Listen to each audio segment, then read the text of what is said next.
engloba varias patologías de los recién nacidos, ¿no?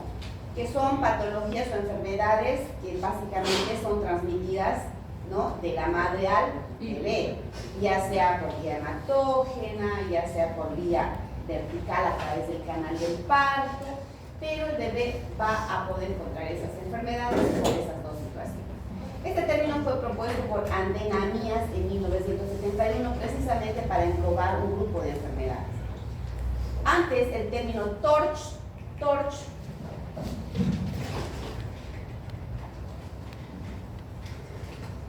¿no?, englobaba. TORCH era toxoplasmosis. Toxoplasmosis. O antes era de toxoplasmosis al mismo, pero ahora es otros. Es de rubiola. La C, ahí es, la C en todo caso está de citomegalovirus.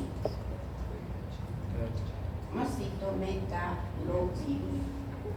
Y la H de herpes, ¿no? Entonces, ahí está. En este otros hay una infinidad de patologías que las vamos a ver enseguida. Que ahí está sífilis y otras, por ejemplo, Chagas, ¿no? Ahí están enfermedades como por ejemplo incluso la histeria, el virus también, ¿no? Otro tipo de virus. Es que ahí se ha englobado, antes solamente se explicaba TORCH, todo era TORCH, pero ahí le han englobado ahora otras patologías. Espérenme un ratito.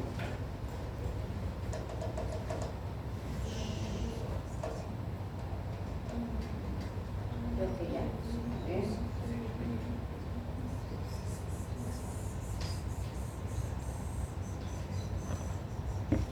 O outro dá muito agora, né? Interrompidos, digitais.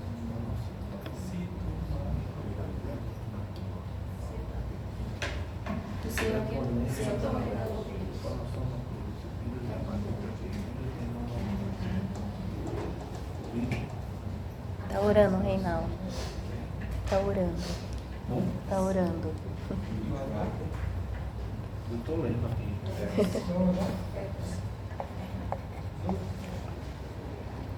Entonces esto ya habíamos hablado. Entonces habíamos dicho que son un grupo de infecciones que se contagian de la madre al bebé mediante la vía hematógena o el canal del parto, ¿cierto? Muchas de estas enfermedades no causan ningún síntoma, o sea, el bebé nace pueden ser asintomáticos, muchas de ellas, pero hay algunas que pueden ser realmente ocasionar problemas mayores, tanto en cuanto a la anatomía, ¿no? Y en cuanto, incluso para la vida, o sea, arriesgan la vida del paciente, ¿no? Y producir incluso abortos o óbitos, ¿no?, en el momento del parto. Entonces, todo va a depender incluso de cuándo se va a presentar o cuándo se va a contagiar esta enfermedad, ¿ok? Entonces, decimos que TORCH contempla toxoplasmosis o de otros, ahí está la sífilis y otros, rubiola, citomegalovirus y herpes, ¿ok?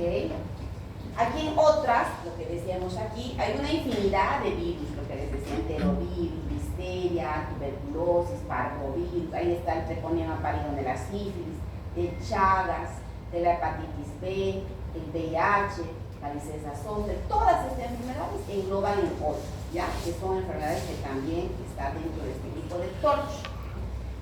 De todas estas enfermedades, la más frecuente es el citomegalovirus, ¿ya? La más frecuente.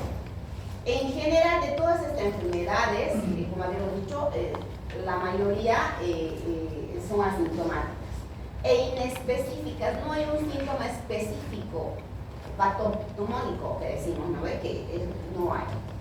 Pero hay algunos síntomas que comparten casi todas, síntomas comunes. ¿Cuáles? Por ejemplo, las visceromegalias. ¿Qué son las visceromegalias? Cuando el hígado está grande, el vaso está grande, entonces hepatomegalia, esplenomegalia, ¿no? Entonces, esas son las o sea, la mayoría tienen estas visceromegalias, bajo peso y un retardo de crecimiento intrauterino, eso es RCIU, retardo. O sea, ¿qué significa? Que los bebés pueden nacer a término, pero ser pequeños en varios, cabecita, peso, vamos, son pequeñitos, tienen un retardo de crecimiento, así como desnutrido, digamos, ¿no? Pero que se han desnutrido en útero, ¿sí? Entonces no llegan a desarrollarse.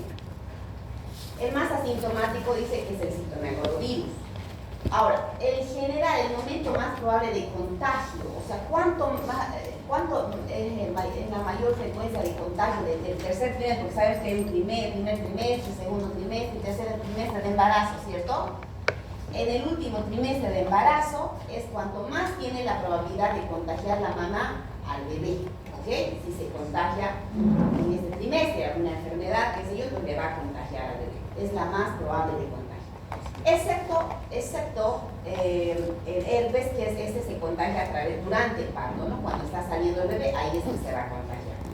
Pero en general, si vamos acá decimos primer trimestre, ¿cómo sería?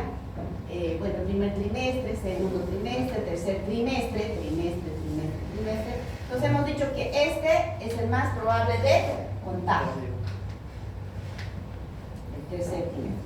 Pero cuando el bebé se contagia en este primer trimestre, en todo caso que vamos a colocar, este es el más probable de contagio. Pero cuando se contagia en el primer trimestre es cuanto más daño produce en el neonato. Si bien estos se contagian, pero no van a producir mucho daño. Pero si se contagia el bebé en este primer trimestre, más daño. ¿Por qué? El desarrollo. Claro, porque en ese periodo es donde se tuvo la organogénesis, ¿no? Todos los órganos están en desarrollo. Entonces, si se contagia el nene en este primer trimestre, ahí sí puede provocar situaciones mayores, ¿ya? Entonces, esa es una, tienen que saberla, esa característica de los toros. Siempre pregunten todo. La diferencia en todo caso, esto se llama eficiencia de transmisión. Hay algunos que, por ejemplo, las rubiolas, como un ejemplo nomás, se contagian en un 90% en el primer trimestre, un 25% en un segundo, un 67% en un tercero. Hay variaciones, ¿no? De acuerdo a cada patología, cuándo va a haber mayor probabilidad de contagio. Por ejemplo, el toxoplasma más es en el tercer trimestre. Y a otros, como el cito, casi no varían, ¿no? O sea, es casi igual, digamos. Simplemente a eso se refiere la eficiencia de transmisión.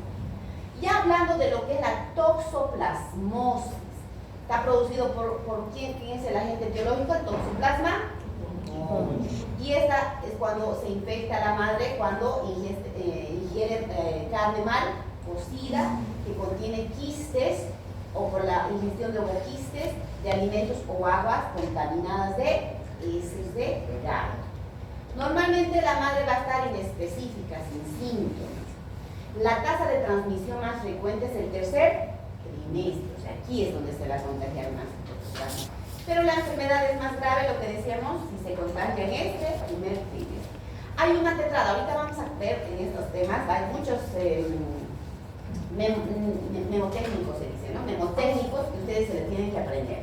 Por ejemplo, hay una clínica que es típica del toxoplasma, pero no puedo decir patognomónica, pero sí que se presenta en el toxoplasma, que es la tetrada de Sabin. ¿Qué es la tetrada de Sabin? Está compuesto por las 4 Cs, acuérdense: corioretinitis, convulsiones, calcificaciones y la macro o hidrocefalia, las 4 Cs, acuérdense.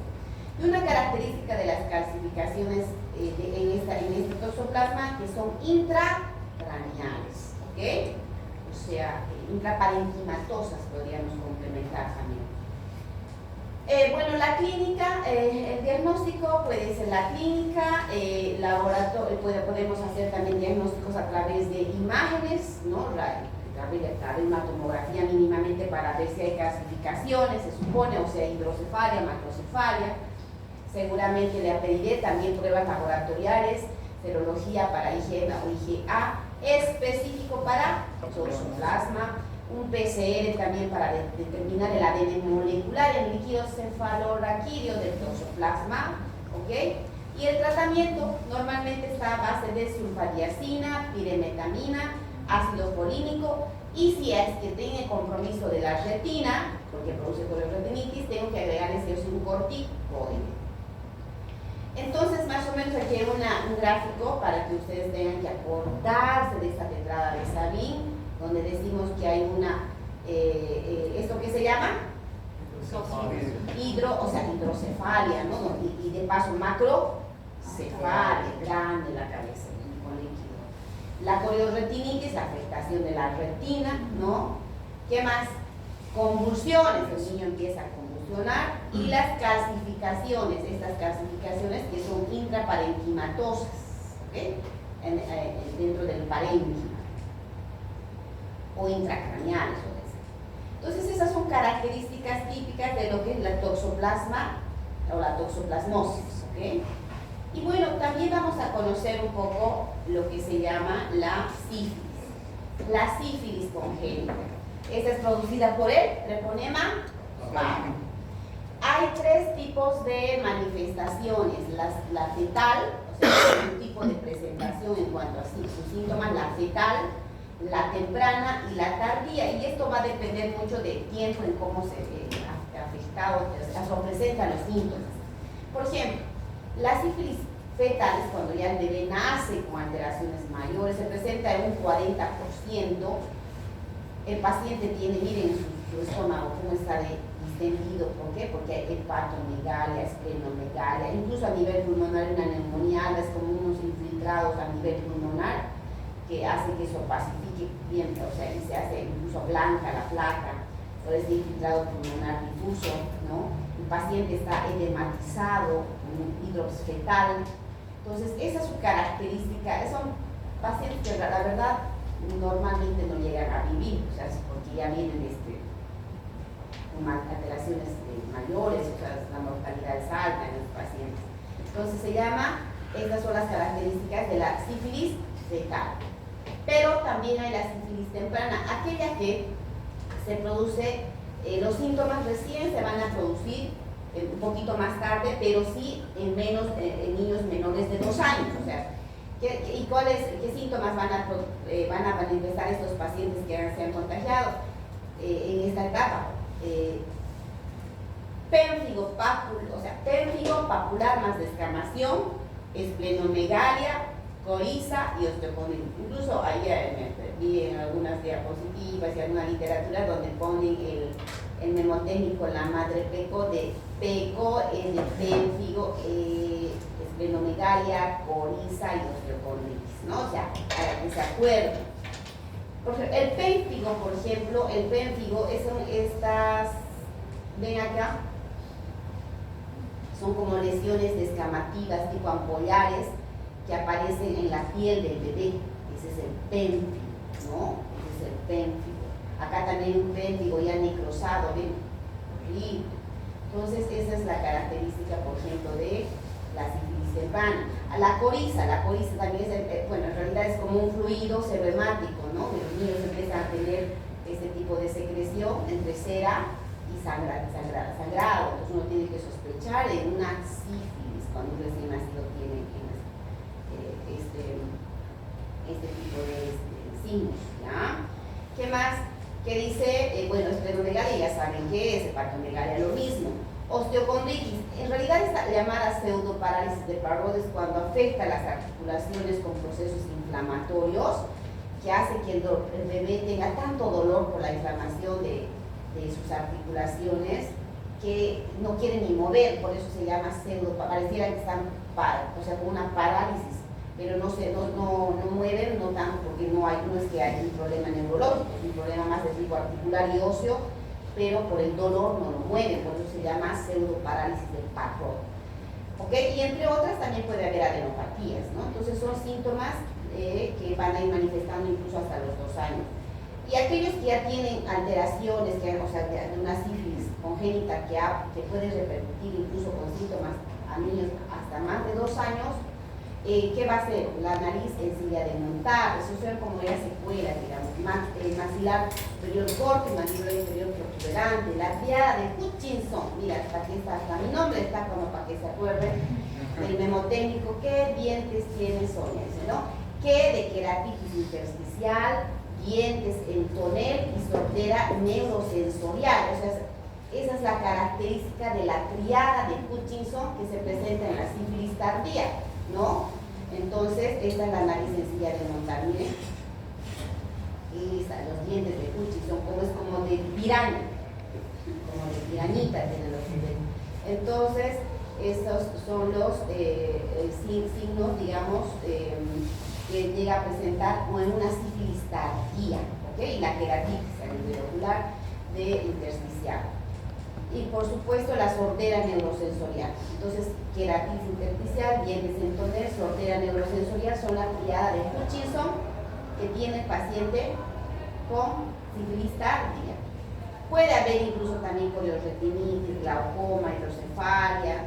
Los huesos en tibia son huesos en sable o tibia en sable se llama, que son esos huesos que están como que más, ¿qué les digo? Como que rectificados. En un bebé normalmente no es así, ¿no ve? Son como que más, no es pues como de nosotros, roquitos, ¿no? Arqueaditos. Entonces ellos son más como rectos. Entonces, estos son, ¿qué son esos signos? Signos de la sífilis tardía. Entonces, acuérdense, sífilis fetal, sífilis temprana y sífilis tardía. Entonces, y para hacer un diagnóstico de la sífilis tenemos las pruebas treponémicas y las pruebas no treponémicas. Las pruebas treponémicas está, por ejemplo, la prueba de absorción de anticuerpos treponémicos fluorescentes, que se llaman FTA-ABS, o sea, esa es su sigla, pero se llama prueba de absorción de anticuerpos treponémicos fluorescentes, que van a detectar los anticuerpos que genera el organismo contra el treponema, ¿cierto? También tenemos pruebas de hematitinación. Por ejemplo, cuando un paciente se contagia de sífilis, siempre va a quedar positiva y va a ser confirmatorio, porque está con una más. Las no treponémicas, ahí está el Bedrere, ¿se acuerdan del famoso Bedrere que en la práctica decía que era Bedrere y todo, pero algunos decían sí, Bedrere? Ahí está el Bedrere y el RPR que también se utiliza, pero incluso nos ayuda para hacer el seguimiento, para hacer el tamizaje, lo mismo, ¿se acuerdan que al hacer sacar de sangre es como un tamizaje que se haga? Pero también me sirve para hacer el seguimiento porque desaparece con el tratamiento. O sea, uno va a dar un tratamiento y puede negativizar. En cambio, el que nunca desaparece es este. ¿Ok? Entonces me va a ayudar para ver si está funcionando mi tratamiento, ¿no? El PRL. Y el tratamiento es la penicilina. La dosis, ¿cuánto es de la penicilina? A 50.000 unidades kilogramo peso. Todos los días. Normalmente se puede utilizar una penicilina benzatínica, que esa se da por vía intramuscular. Se puede utilizar también una sódica, que esa es la que se puede utilizar cada 12 horas en menores de 7 días y cada 8 horas en pacientes que tienen si son mayores de 7 días, ¿no? En un término de 7 a 10 días. Se prefiere utilizar incluso la procálica, que también se puede utilizar de manera intramuscular cada 24 horas por 7 a 10 días. Pero en estos pacientes que son pacientes que muchas veces hacen hasta neurosífilis, todo, y si el paciente no lo ve, preferible colocarle por una vía y colocarle por vía intramuscular, endovenosa. Imagínense pincharle a un bebé recién nacido intramuscular 7 días, wow, va a ser más tortura. Y con la penicilina benzatínica puedo tratar, pero si por ahí estoy sospechando una neurosífilis, no me va a atravesar la barrera hematoencefálica, entonces prefiero la penicilina sódica, ¿no? En todo caso, optaría yo por la penicilina sódica y así me aseguro que el tratamiento sea efectivo y a todo nivel, ¿cierto? Entonces, eso. Otra patología es rubiola. Está dentro del TORCH, está la rubiola, ¿no? Es producida por un virus de la rubiola del género rubivirus. Ahí hay otra tetrada, una tetrada medio asquerosita, pero se van a acordar, moco, dice, otra tetrada Gray. La tetrada de Gray que viene con el mnemotécnico de moco o de coco, ya vamos a ver en otra, para que se acuerden, y así no se acuerdan de moco, se acordarán de coco.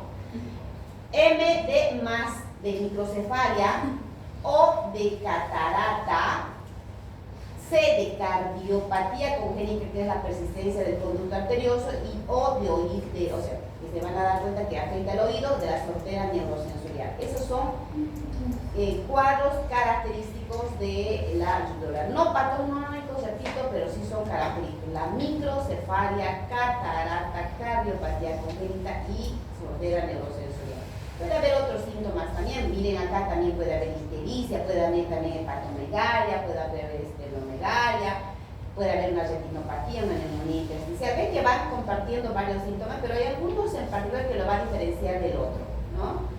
La clínica igual es también la serología, y el tratamiento no hay nada específico, porque es un virus, no hay un tratamiento que lo vaya a matar al virus en este caso, simplemente medidas generales.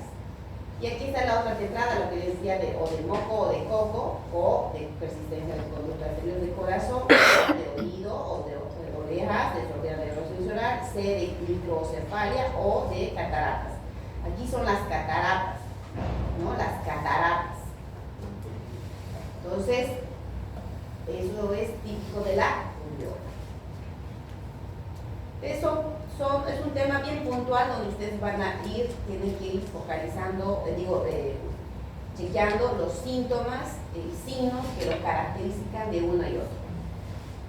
El citomegalovirus es otro virus, ¿no? El virus humano tipo 5, que también llega a producir síntomas y signos en el recién nacido si contrae de la madre. Es la más asintomática. ¿Sí? La más asintomática, un 10% de estas que son, y las mamás también resultan ser asintomáticas, y de las que tienen síntomas, que es apenas un 10%, ¿qué síntomas producen de esos 10% que producen síntomas? Calcificaciones, macromicrocefalia, hipoacusia, ictericia, pequeño paladar gestacional, coriorretinitis, calcificaciones, anemia y neumonía. ¿Ven que en el otro, se acuerdan que había también calcificaciones en la toxoplasmosis? ¿Se acuerdan que también había macrocefalia?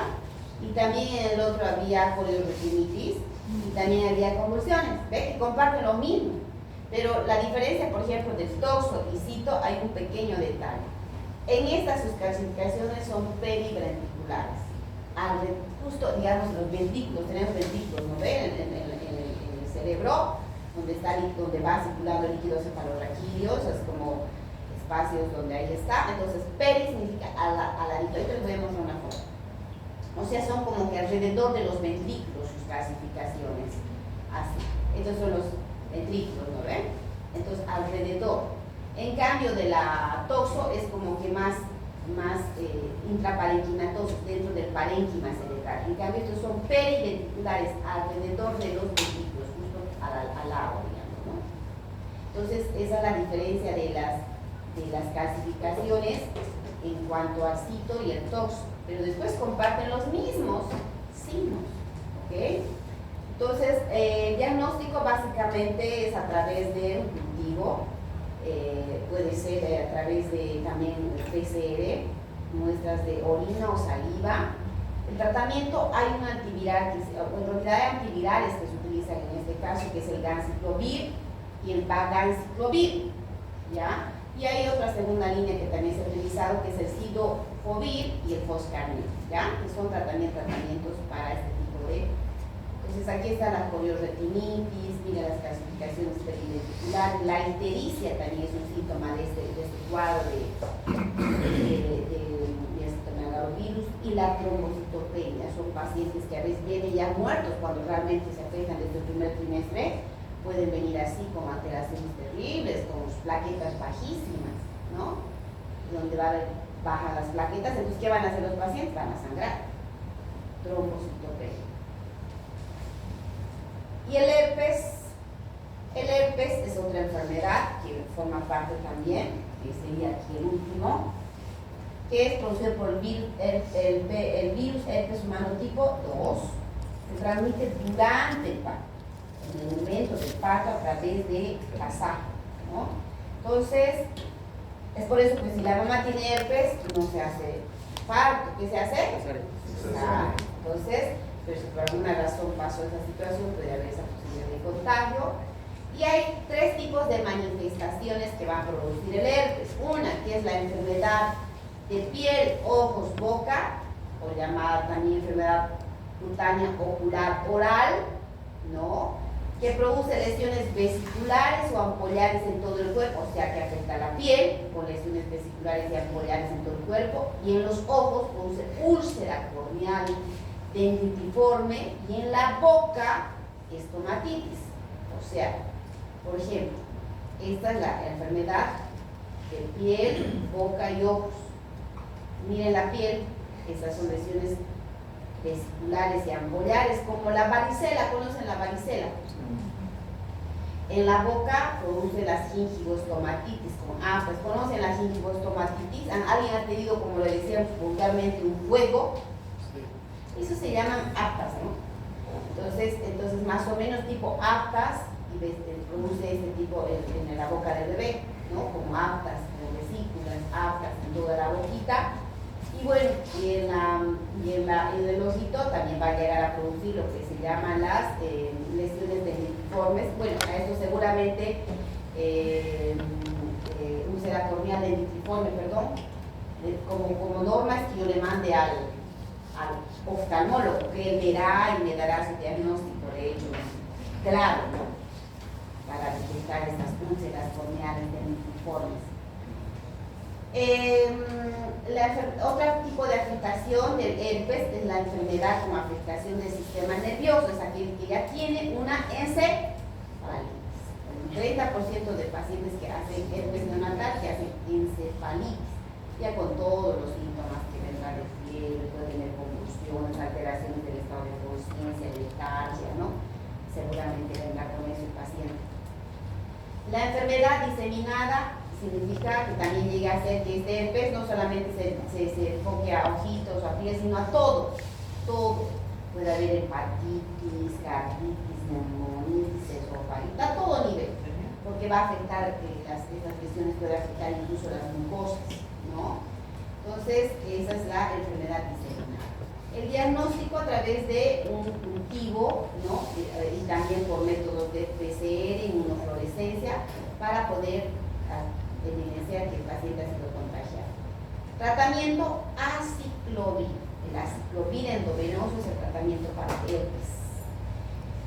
Si es una enfermedad de piel, ojos, boca, o sea, se limita ahí en 14 días. Pero si yo veo que mi paciente tiene una afectación del sistema nervioso con encefalitis, 21 días de aciclovir. ¿Ya? Y bueno, ese sería, digamos, la parte del herpes, ¿no? O sea, y bueno, creo que ahí vamos. Acá simplemente un cuadro donde vamos a ver que haya como un resumen de lo que hemos estado hablando, de las dos, ositos, rubiola, que vamos a ver que varios de estas patologías comparten síntomas. Por ejemplo, todas tienen, casi la mayoría, hepatosplenomegalia, todas, positivo, todas.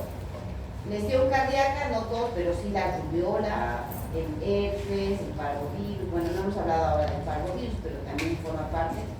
En la piel, casi todas tienen lesiones, hidrocefalia, sobre todo tiene la toxoplasmosis, ¿cierto? También puede tener el herpes, pero también la rubiola, ¿no? ¿Qué más? La microcefalia, toxo, cito, herpes. Y acá les decía la diferencia, ¿no? Por ejemplo, el toxo, las clasificaciones son periventriculares, son intraparenquimatosas y difusas. Puede haber, o sea, si este es el cerebro, entonces puede haber unas clasificaciones difusas en el cerebro, o sea, intraparenquimatosas. En cambio, digamos, aquí son las cisternas. En cambio, lo que habíamos dicho de las de citomegalovirus son periventriculares. Esa es, digamos, la diferencia de lo que es la citomegalovirus en cuanto a sus clasificaciones, ¿no? Y la enfermedad ocular, cada una es diferente, ¿no? Pero neurotoxo venga más la conjuntinitis, la rubiola más cataratas, pero la mayoría son más o menos síntomas o signos parecidos. Pero va a ser un reto. La verdad, para nosotros los médicos es un reto. O sea, si clínicamente yo quiero valorar mi paciente tiene una y otra, ver cuál de estas es, porque se parece. Pero bueno, hasta donde se pueda se tienen que agotar los métodos de hacer exámenes para poder ver si es una y otra enfermedad, ¿no? Y como ven, no hay un tratamiento, en algunos sí hay un tratamiento específico, pero en otros no. Simplemente es sintomático. Entonces, para eso también es importante hacer un control prenatal y todo, ¿no? Para que la madre también sea tratada a tiempo, si es que ocurre.